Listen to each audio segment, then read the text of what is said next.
solitude, the lack of required stimulation that society often places on us. But a lot of us are trying to work from home, homeschool kids, and with a sort of minimum of support in a way. So of course we're going to be challenged. Firstly, we're going to be stressed. Now, when we're stressed, that whole thing about immediate needs gratification or lack of frustration tolerance is going to come into the spotlight. So part of this process is that when I'm around my kids, whether they're 5 or 15, I need to really self-regulate. I need to be able to, delay gratification, i.e., okay, she hasn't taken out the garbage bin. That doesn't mean I need to fly off the handle. That might just require a bit of a dialogue and seeing what the problem is and really communicating in a meaningful way. And in one of the sessions podcasts, I'm going to talk a bit about non-violent communication, which is, I think, a really nice, comprehensive way of dealing at times with communicating, especially with teenagers. There are some hitches with it, but overall, I think it's a really good model. It's like assertive communication. Things like, when you did or didn't do this is how I felt because I thought this, and what I need from you is that. That's actually a really simple, elegant formula to operate with. Now, one of the things that I get, often from people is they push back a little bit and go, oh, well, that's very stilted. I like to be more spontaneous. Well, spontaneity often gets us into a hell of a hole and into deep trouble. And, again, we really do need to be conscious and intentional in our interaction with our partner and especially with our kids, because they're going to take that on board. They're going to model it. They're going to throw it back at us. So how, do I, increase my ability to delay gratification, to meet those needs immediately? Well, some of it's practice, but here's a particularly important point. At this point, a lot of people, coaches, therapists, blah, blah, blah, teachers will go, it's just willpower. And I disagree.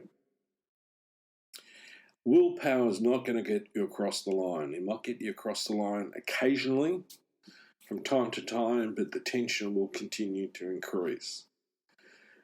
This is a change that's going to come from the depth of your being and soul. This is the desire, to be different.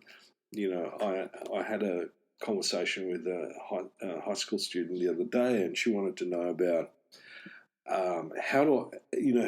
who can motivate me? And I went, whoa, wrong question. The question is, how can I motivate myself? Now, I don't usually call questions wrong, but in this case, I was a bit spontaneous, and to me, it just wasn't going to address the issue. Okay, motivation does not come from others or circumstances or situations. It comes from within myself because I understand and I resonate with that whatever it is I'm about to do is in my best interest long term. Right? So here we've got that, the focus is on long term. Immediate needs gratification is short term. I want to drink that bottle of wine now. I want to get that surfboard now. I want to buy that bag now. Or, I need to take out a loan to do it. That's okay. We'll figure it out as we go along. And then suddenly, circumstances change. People are moving into an economically challenged place in a lot of instances. What are they going to do with that?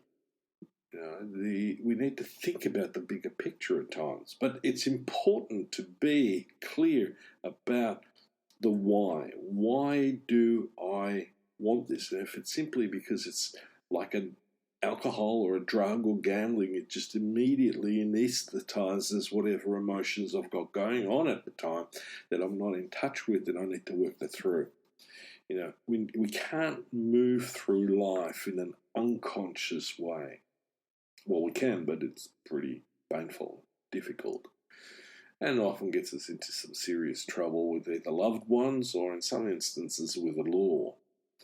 A lot of crime is impulsive, especially a lot of property crime. Also, like in a lot of instances, white collar crime. A person's figured out a scam.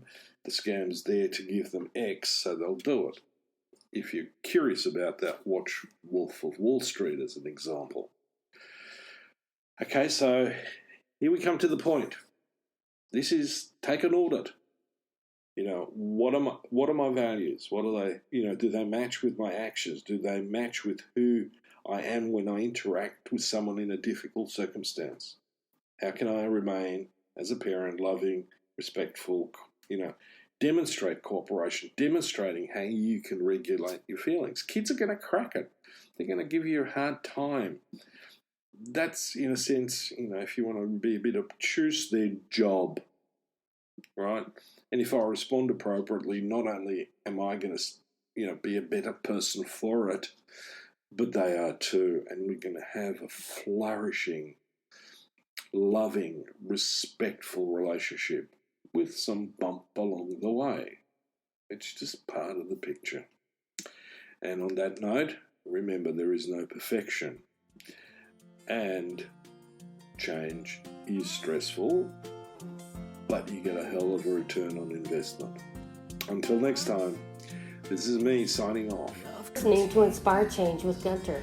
Gunter Swoboda does individual and group coaching for men looking to grow. For more information on this and the global Making Good Men Great movement, check out goodmengreat.com to get into contact.